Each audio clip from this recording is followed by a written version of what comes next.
कैसे हो भाई सभी स्टूडेंट्स, आप सबका स्वागत है आपके अपने चैनल टीचर्स अड्डा पर। मेरा नाम है आयुष चौहान और जैसा कि बहुत दिन से मैंने आप लोगों को बताया भी था, पहले जो सत्यापन हो रहा था वैकेंसीज का उसके बारे में मैंने आपको बताया था कि कैसे वैकेंसीज को वेरीफाई किया जा रहा है कि इतनी वैकेंसीज हैं भी जितनी डिपार्टमेंट को रिपोर्ट की गई थी, तो फाइनली वैकेंसीज आ गई हैं। ठीक है, तो चलिए वैकेंसीज को लेकर डिस्कस कर लेते हैं। सबसे पहले जो मैं यहाँ पर आपको वैकेंसीज डिस्कस कर रहा हूँ वो टीजीटी की डिस्कस कर रहा हूँ। ठीक है, जिसे प्रशिक्षित स्नातक शिक्षक कहा जाता है, यानी ट्रेंड ग्रेजुएट टीचर कहा जाता है। अब वैकेंसीज की जो फॉर्म फिल हो रहे हैं वो कल से स्टार्ट हो जाएंगे और 9 जुलाई तक आप भर पाएंगे। इसके अलावा और कोई भी डेट आपको ध्यान में नहीं रखनी है, कल से भरने शुरू हो रहे हैं। ये जो बीच की डेट है ना कि भाग 1 इतनी तारीख तक कर लेना, भाग 2, ये उस स्टूडेंट के लिए नहीं है जिसे एक्चुअल में जो तैयारी कर रहा है। कल परसों 3-4 दिन में अपने डॉक्यूमेंट्स वगैरह ठीक ठाक करके नोटिफिकेशन को भर दो, जाके एप्लीकेशन फॉर्म भर दो। जो लास्ट डेट का इंतजार करेगा, मैं नहीं मानता हूं किसी भी प्रकार से ठीक कर रहा है। तो कुल मिलाकर 3539 पद हैं, लगभग मोटा माटी 3600 वैकेंसीज मान लेते हैं, जो बालक और बालिका यानी मेल और फीमेल दोनों हैं। मेल फीमेल वाले पॉइंट पे थोड़ी देर में मैं वापिस आऊंगा।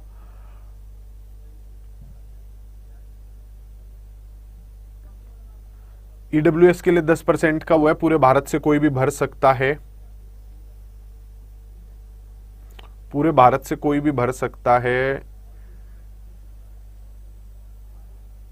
इनकी अगर मैं फीस की बात करूं तो आप एक बार फीस खुद भी देख लीजिएगा। जनरल कैटेगरी की फीस जो है वो है भाई 700, मतलब फाइनली देख लो 750। ओबीसी कैटेगरी की बात, ईडब्ल्यूएस की बात करें तो 450, ओबीसी की बात करें तो 750, अनुसूचित जाति अनुसूचित जनजाति यानी एससी एसटी की जो फीस है वो 450, 250।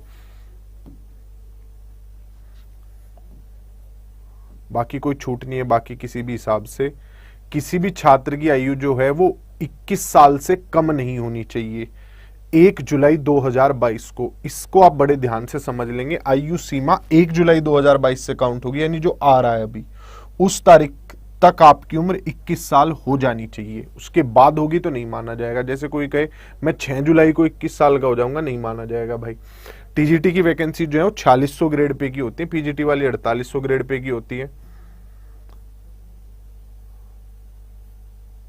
वही आपका जो है मतलब एग्जाम पैटर्न के बारे में थोड़ा सा चलो मैं भी बता ही देता हूं। एग्जाम पैटर्न की जहां तक बात करें 125 सवाल होंगे, जो कि हर सवाल 4 नंबर का होगा और 500 नंबरों का आपका पेपर होगा। समय अवधि जो है वो 2 घंटे की होगी पेपर को करने की। एमसीक्यू टाइप क्वेश्चन होंगे, मेरिट बनेगी जिसमें आपका जो है इंटरव्यू के भी मार्क्स ऐड होते हैं और कुछ आपके पास एक्स्ट्रा अगर पॉइंट्स है तो उसके भी नंबर अलग से मिल जाते हैं। उन पॉइंट्स को थोड़ा सा अलग रखते हैं। मैं इस पॉइंट को थोड़ा आप लोगों को समझा देता हूं। इन 2 पॉइंट्स को समझना बहुत जरूरी है। कोई पुरुष अभ्यर्थी किसी बालिका वाली वैकेंसीज पे अप्लाई नहीं कर सकता है। ठीक है, कोई भी अभ्यर्थी किसी बालिका वाले में अप्लाई नहीं कर सकता है। सारे पॉइंट मैं बता दूंगा, बीएड चाहिए नहीं चाहिए, क्या होना चाहिए। कोई भी बालिका, बालक एवं बालिका दोनों वर्गों के लिए कर सकती है। प्रत्येक विषय एवं वर्ग के लिए मात्र एक ही आवेदन पत्र मान्य होगा। ठीक, कोई भी आप सब्जेक्ट भर रहे हैं, कोई भी चीज कर रहे हैं तो एक ही आवेदन पत्र आपको मिलेगा। 2-3-4 आवेदन पत्र ऐसा अलग अलग से आपको नहीं मिलेंगे। इसके अलावा एक पॉइंट और मैं क्लियर कर देता हूं कि दोनों एग्जाम टीजीटी पीजीटी अलग अलग डेट में कराए जाएंगे, तो स्टूडेंट जो है दोनों भर सकता है। जैसे आप पीजीटी ज्योग्राफी भर रहे हो तो टीजीटी एसएसटी या TGT Hindi, TGT social science आप भर सकते हो। वो जरूरी नहीं है कि टीजीटी पीजीटी में से कोई एक भरना, दोनों भर सकते हो। प्रशिक्षित स्नातक शिक्षक एवं प्रवक्ता की जो वैकेंसीज है वो अलग अलग तिथियों में कराई जाएंगी, जो बात मैंने भी आपको बताई है। ठीक है, इसके अलावा जो इंपॉर्टेंट पॉइंट है वो एक बार वैकेंसीज पे हम नजर मारेंगे, फिर वैकेंसीज के बाद हम चलेंगे। पहले मेल की वैकेंसीज आप देख लीजिए, इंग्लिश सबसे ऊपर लिखा हुआ है और 511 वैकेंसीज इंग्लिश में आ रही है। मेल की मैं आपको दिखा रहा हूं अभी वैकेंसीज। हिंदी की बात करें तो हिंदी में 509, गणित की बात करें तो 508, सामाजिक विज्ञान की बात करें तो 337। टीजीटी मेल की फिलहाल मैं बात कर रहा हूं। सामाजिक विज्ञान 337, संस्कृत 264, शारीरिक शिक्षा आपका 157, विज्ञान 499, बहुत सारी वैकेंसीज है विज्ञान में भी। होम साइंस में 139 है, कला में आर्ट्स में 132 है, वाणिज्य में 38 है, संगीत में, म्यूजिक में 7 हैं, कृषि में, एग्रीकल्चर में 47 है, जीव विज्ञान में 49 है, उर्दू में 12 है, संगीत वादन में 4 हैं। 3213 तो मेल की वैकेंसीज हो गई टोटल। अब अगर बात कर लें फीमेल की वैकेंसीज की, तो इंग्लिश 46, आपका हिंदी 48, मैथ 25, सामाजिक विज्ञान यानी सोशल साइंस 46, ऐसे नीचे तक सारी वैकेंसीज दी हुई हैं, आपको दिख भी रही होंगी। 326 वैकेंसी जो है वो फीमेल की। फीमेल दोनों जगह अप्लाई कर सकती है, मेल सिर्फ जो अप्लाई कर सकता है वो कर सकता है किसमें, मेल अप्लाई कर सकता है सिर्फ मेल में, फीमेल दोनों जगह अप्लाई कर सकती है। अब सब्जेक्ट को थोड़ा सा आप एक बार समझ लीजिए, टीजीटी के लिए आपने उस सब्जेक्ट में ग्रेजुएशन किया हुआ हो। किस टाइप की ग्रेजुएशन चाहिए, बिल्कुल साफ साफ लिखा हुआ है, अनिवार्य अर्हता में बीएड कंपलसरी है, यानी टीजीटी के लिए बीएड जरूरी है, कंपलसरी है, अनिवार्य है। अगर आपने बीएड नहीं किया हुआ है तो आप टीजीटी के लिए एलिजिबल नहीं है। Point clear. तो व्यक्ति ने जो है बीए, जैसे हिंदी के लिए अप्लाई कर रहे हो तो आपने बीए हिंदी किया हो, साथ साथ संस्कृत के साथ आपने इंटरमीडिएट किया हुआ हो, बीए हिंदी किया हुआ हो, संस्कृत विषय के साथ साथ वैसी कोई परीक्षा आपने मतलब स्कूल इंटरमीडिएट लेवल पर पास कर रखी हो, ठीक है। अगर बात करें गणित की तो बीए मैथ्स किया हुआ हो या बीएससी मैथ किया हुआ हो। गृह विज्ञान की भी ऐसे ही है, आपने उसमें ग्रेजुएशन किया हुआ हो प्लस बीएड किया हुआ हो।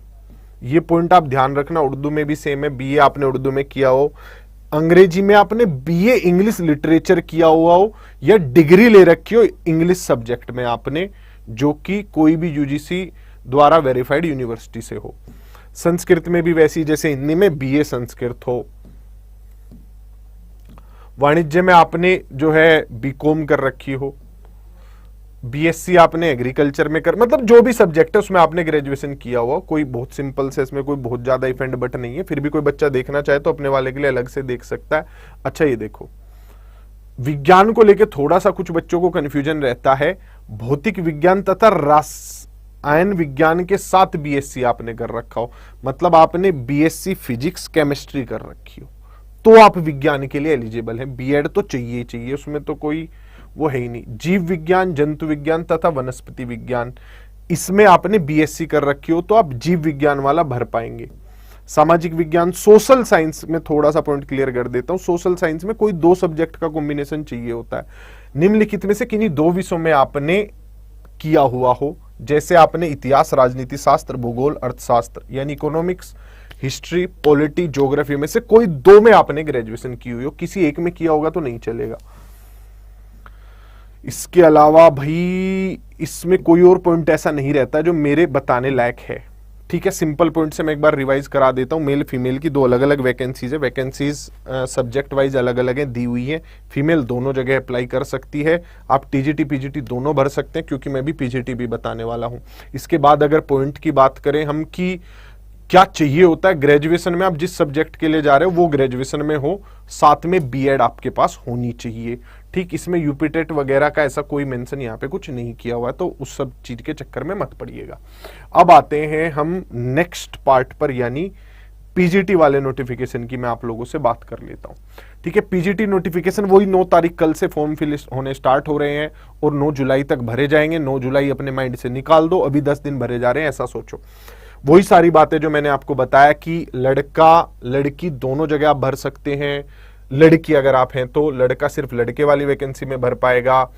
टीजीटी पीजीटी दोनों भर देना, कोई दिक्कत नहीं है। अगर आप दोनों के लिए एलिजिबल हैं तो दोनों जगह भर सकते हो, दोनों का एग्जाम अलग अलग डेट में होगा। फिर से ये कुछ बच्चे का एक डाउट आ रहा है कि बीएड 4th सेमेस्टर हूं, क्या अप्लाई कर सकता हूं? नहीं, आपके फॉर्म भरने के टाइम आपकी सारी अर्हताएं पूरी होनी चाहिए। आवेदन पत्र प्राप्त करने की अंतिम तिथि अर्हता की अंतिम तिथि मानी जाएगी, यानी कि लास्ट डेट जो है 9 जुलाई तक आपके पास आपका रिजल्ट आ जाना चाहिए, ठीक। मार्कशीट पे जो डेट लिखी हो वो लास्ट फॉर्म फिल की डेट से पहले की हो, यानी आपके पास जो भी डॉक्यूमेंट है 9 जुलाई तक का चल जाएगा, ठीक। क्लियर। उम्र आपकी 1 जुलाई 2022 तक काउंट की जा रही है। डॉक्यूमेंट्स की डेट जो है, जैसे कुछ बच्चे ग्रेजुएशन लास्ट ईयर में होंगे, कुछ बच्चे बीएड लास्ट ईयर में होंगे, कुछ बच्चे पोस्ट ग्रेजुएशन लास्ट ईयर में होंगे, वो वही एलिजिबल माना जाएगा जो कि अंतिम तिथि फॉर्म फिल करने तक उस चीज को पा चुका होगा। पीजीटी में बीएड नहीं मांगा जाता। कैसे, तो सारे पॉइंट को भी एक एक करके देख लेते हैं। वेतनमान इसका 4800 ग्रेड पे है। पॉइंट सारे वही, आरक्षण वगैरह सब। आरक्षण जो है उत्तर प्रदेश के नागरिकों को दिया जाएगा। लिखित परीक्षा होगी 425 अंक की आपकी, 50 अंक का आपका इंटरव्यू होगा और 25 अंक आपकी और 2-3 चीजों के आधार पर आपको दे दिए जाएंगे। जैसे वहां बीएड कंपलसरी था, टीजीटी में बीएड कंपलसरी है तो उसके नंबर नहीं मिलते कुछ एक्स्ट्रा, यहां पर आपको एक्स्ट्रा नंबर मिल जाते हैं। ठीक, 500 नंबर वहां डायरेक्ट आपके पेपर के बन रहे हैं। यहां 500 नंबर कैसे कैसे बन रहे हैं? 425 आपकी लिखित परीक्षा होगी, 50 का इंटरव्यू होगा, 25 में आपने जैसे बीएड किया हुआ है तो कुछ एक्स्ट्रा नंबर ले लीजिए, आपने एमएड किया हुआ है तो कुछ एक्स्ट्रा नंबर ले लीजिए, आपने पीएचडी की हुई है तो कुछ एक्स्ट्रा नंबर ले लीजिए। मतलब ये अनिवार्य अर्हता नहीं है, उसका आपको कुछ फायदा मिल जाएगा। चलिए अब पॉइंट आगे चल लेते हैं। 2 घंटे की परीक्षा होगी, यहां पर भी कोई पॉइंट, ये तो सब वही है पिछले वाले पैटर्न है, इसमें क्या नया है? नया कुछ नहीं। आओ वैकेंसीज की बात कर लेते हैं। नागरिक शास्त्र की अगर बात करें हम जो है वो 30 है। रसायन विज्ञान की वैकेंसीज 39 है, भौतिक विज्ञान 38 है, जीव विज्ञान 47 है, भूगोल 51 है, गणित 22 है, इंग्लिश 62 है, समाज शास्त्र 22 है, अर्थशास्त्र 54 है, हिस्ट्री 14 है, हिंदी 81 है, एग्रीकल्चर 12, शिक्षा शास्त्र 8, मनोविज्ञान 7, संस्कृत 40। संस्कृत की काफी अच्छी वैकेंसीज है पीजीटी में अगर देखा जाए दूसरों कंपैरिजन में। कला में आपकी 8 है, वाणिज्य में आपकी 14 है। लड़कियों की वैकेंसीज अलग से है। लड़कियों की सबसे ज्यादा वैकेंसीज जो है वो इंग्लिश में है, इंग्लिश में लड़कों की भी ज्यादा वैकेंसीज है। तो अगर बात करूं मैं टोटल वैकेंसीज की, पीजीटी की अगर टोटल वैकेंसीज की बात करूं तो ये लगभग आपकी 750, मतलब 780 के आसपास ये पोस्ट है आपकी। ठीक है, 774। अब आओ देख लो यहां पर एलिजिबिलिटी में क्या चाहिए। पीजीटी के लिए पोस्ट ग्रेजुएशन होना जरूरी है, प्रवक्ता की नौकरी के लिए पोस्ट ग्रेजुएशन होना जरूरी है, टीजीटी के लिए ग्रेजुएट होना जरूरी है। ठीक है, अब जैसे हिंदी में आपसे क्या मांगा जाएगा? हिंदी में आपको कहा जाएगा कि भाई आपने एमए किया हुआ हो, हिंदी में आपने हिंदी में क्या किया हुआ हो? एमए किया हो, और संस्कृत के साथ आपने जो है बीए कर रखा हो, ये कॉम्बिनेशन आपका हो। अथवा अगर ये नहीं है तो शास्त्री परीक्षा जो है, आप शास्त्री वाली परीक्षा आपने क्लियर कर रखी हो। इसके अलावा और भी बहुत सारे पॉइंट है जिनके आधार पर आप मान्य हो जाएंगे, लेकिन बेसिक सा फैक्टर ये है कि पोस्ट ग्रेजुएशन आपने उस सब्जेक्ट में की हुई हो। अब आओ, अधिमानी का अर्थ होता है डिजायर्ड। ठीक है, वरीयमान मतलब इसके आधार पर आपको वरीयता मिलेगी, कंपलसरी नहीं है। ठीक, वरीयता मिलेगी आपको, ये कंपलसरी नहीं है।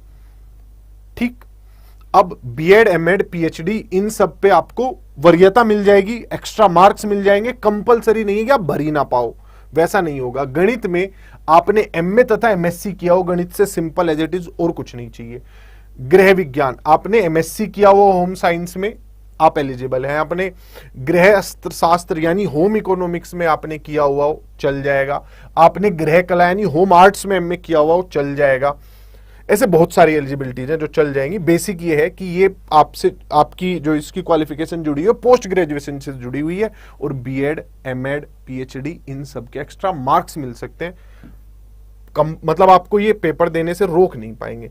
तो ये है, ऐसा कुछ है नहीं। जैसे एमएससी एग्रीकल्चर में कर रखी हो आपने भाई, एमए इकोनॉमिक्स कर रखी हो आपने, तो ये जो भी सब्जेक्ट की बात होगी, जैसे इतिहास की बात होगी तो हिस्ट्री एमए आपने कर रखा हो, एमए आपने ज्योग्राफी कर रखी हो, तो ये हैं सारी बातें। अब मेरे हिसाब से ये पॉइंट सभी को क्लियर हो गया होगा, कोई दिक्कत किसी को?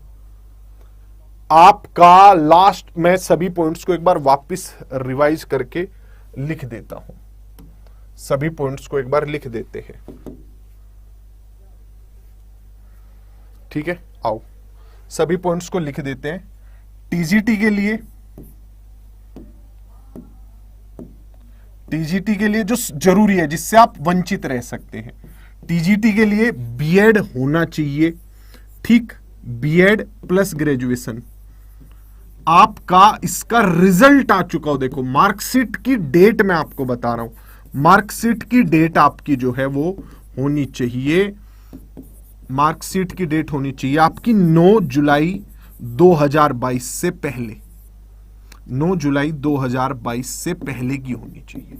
ठीक है, 9 जुलाई 2022 तक चल जाएगा। इसके बाद अगर आप ये पास कर रहे हैं तो नहीं चलेगा। कोई भी अधिमानी अर्हता, आपकी अधिमानी अर्हता कह रहा, कोई भी जरूरी जो आपके डॉक्यूमेंट्स है जिसके बेसिस पे आप भर सकते नहीं भर सकते डिसाइड हो रहा है, वो आपके पास 9 जुलाई 2022 तक आपके हाथ में होना चाहिए। उस पर डेट, जैसे डिग्री है नहीं आती कई बार, वो चल जाएगा, प्रोविजनल डिग्री चल जाती है, पेपर हो गया आपका, रिजल्ट आ रखा हो, मार्कशीट आपके हाथ में हो, वो चल जाती है। अब पीजीटी की अगर मैं बात करूं, पीजीटी में बीएड नहीं चाहिए, सिर्फ पोस्ट ग्रेजुएशन चाहिए। कोई भी बच्चा जिसने पोस्ट ग्रेजुएशन किया हुआ है वो भर सकता है। ठीक है, जिसने भी पोस्ट ग्रेजुएशन किया हुआ हो वो भर सकता है। ठीक है, ये इन दोनों के लिए एलिजिबल है, पीजीटी के लिए भी, टीजीटी के लिए भी। इस पॉइंट में किसी को कोई कंफ्यूजन है तो बता सकता है। ठीक है, क्लियर सभी को? टीजीटी पीजीटी का ये पॉइंट है। इसके अलावा कोई ऐसा मेन इंपॉर्टेंट पॉइंट है ही नहीं। BEd plus graduation, post graduation, आपके पास वो सब्जेक्ट होना चाहिए। सोशल साइंस में बस एक ये हल्का सा रूल है कि 2 सब्जेक्ट आपके पास रहे हो, 4 हैं, हिस्ट्री, पॉलिटी, ज्योग्राफी और इकोनॉमिक्स। इतिहास, भूगोल, राजनीति शास्त्र और अर्थशास्त्र, इनमें से कोई 2 में आप ने ग्रेजुएशन किया हो, किसी 2 में आपने ग्रेजुएशन किया हो, 2 सब्जेक्ट ग्रेजुएशन में आपके पास रहे हो। अगर मैं बात करूं मेल की, वो सिर्फ मेल वाली वैकेंसी में अप्लाई कर सकता है। अगर मैं बात करूं फीमेल की, तो वो फीमेल वाली वैकेंसी में तो एलिजिबल है ही, वो मेल वाली वैकेंसीज में भी एलिजिबल है। ठीक, एक व्यक्ति टीजीटी पीजीटी, टीजीटी या पीजीटी दोनों भर सकता है। ठीक है, दोनों भर सकता है, उसमें भी कोई दिक्कत नहीं है। आप टीजीटी कर रखा, आपने पीजीटी कर रखा, आप दोनों भर सकते हो। Male male, female male female दोनों भर सकती है। इसके अलावा फिर भी कोई दिक्कत रहती है, अरे पैटर्न, एग्जाम पैटर्न आज शाम को ही चाहिए क्या आप लोगों को? जब इतने दिनों से कह रहा था कि पढ़ो, और यही केवीएस में भी होगा, यही सुपर टेट में भी होगा, यही DSSS में भी होगा। सिलेक्शन उसका होगा जो पढ़ रहा था। जो अब नोटिफिकेशन आने के बाद जागेगा ना, बहुत कठिन है ये आगे की डगर। या तो अब हर दिन, हर 24 घंटे में तुम 48 घंटे जियो, कि जाओ पहले से पढ़ रहा है, जैसे कोई बच्चा पहले से 4-4 घंटे पढ़ता आ रहा है, तो तुम अपनी मेहनत 8 घंटे करके उसे पीछे छोड़ने की कोशिश करो। अब तुम नोटिफिकेशन आने के बाद एग्जाम पैटर्न जानना चाहते हो, तो सब वीडियोस बनाएंगे, उस पर सारी चीजें करेंगे, लेकिन फिर भी सीरियस हो जाओ थोड़ा सा लाइफ में। वैकेंसीज इसीलिए तो आके एकदम झट से वापस चली जाती हैं, क्योंकि हम उस टाइम पे तैयारी नहीं कर पाते खुद को। आरपीएससी ग्रेड 1 ग्रेड 2 के टाइम से मैं आप लोगों को कह रहा हूं, अलग अलग थोड़े पढ़ना है भाई। KVS TGT PGT, NVS TGT PGT, DSSS TGT PGT, RPSC grade 1 grade 2, UP TGT PGT, सब जगह एक ही तो है। मैं हमेशा कहता हूं बीएड वालों, क्यों तुम इतनी चिंता कर रहे हो कि बीटीसी में, प्राइमरी में हमें एलिजिबल होंगे कि नहीं होंगे? सर होंगे कि नहीं होंगे? अरे अपना एक सब्जेक्ट फोकस करके डेली 2 घंटा उसे पढ़ो। पिछले 3-4 महीने से कहता हूं, तब तो वीडियो पे मजाक उड़ाने आ जाते हो कि बताओ बीएड को सपोर्ट नहीं कर रहे, इसे नहीं कर रहे। अरे वो हमारे सपोर्ट करने से, तुम्हारे सपोर्ट करने से कुछ नहीं होगा। जो जज को ठीक लगेगा वो फैसला आएगा। हमारे हाथ में था कि जो हमारा मेन सब्जेक्ट है, कोई एक सब्जेक्ट तो हमारे पास ग्रेजुएशन में रहा होगा, पोस्ट ग्रेजुएशन में रहा होगा, उसे हम बढ़िया करें और उस सब्जेक्ट को ऐसा निखार ले अपना कि आरपीएससी में 16,000 वैकेंसी है, 5,000 वैकेंसी ये हो गई। अब ऐसे DSSS में वैकेंसी आएंगी, केवीएस में लगभग 2,000 और 4,000 मिला ले तो 6-7,000 वैकेंसीज केवीएस में भी है। एनवीएस अपनी वैकेंसीज देगा, तो वैकेंसीज अब बहुत है। अब तो ये 2022 से 2023 तक वही बालक खाली रहेगा जिसने मेहनत नहीं करी होगी। तो बाय बाय, थोड़ा सीरियस हो जाओ एग्जाम पैटर्न को लेके, स्ट्रेटेजी को लेके। जिन बच्चों ने पिछले लास्ट वैकेंसी में क्लियर किया था, उनकी वीडियोस, उनकी टेस्टिमोनियल्स की, उन्होंने कैसे हासिल किया, वो सब आपको हम मिलवा देंगे, सुनवा देंगे। खुद टीचर्स की स्ट्रेटेजी आप तक पहुंच जाएगी। अब समय नहीं है, पढ़िए। ठीक है, बाय बाय। वीडियो पसंद आया हो तो चैनल भी सब्सक्राइब करना।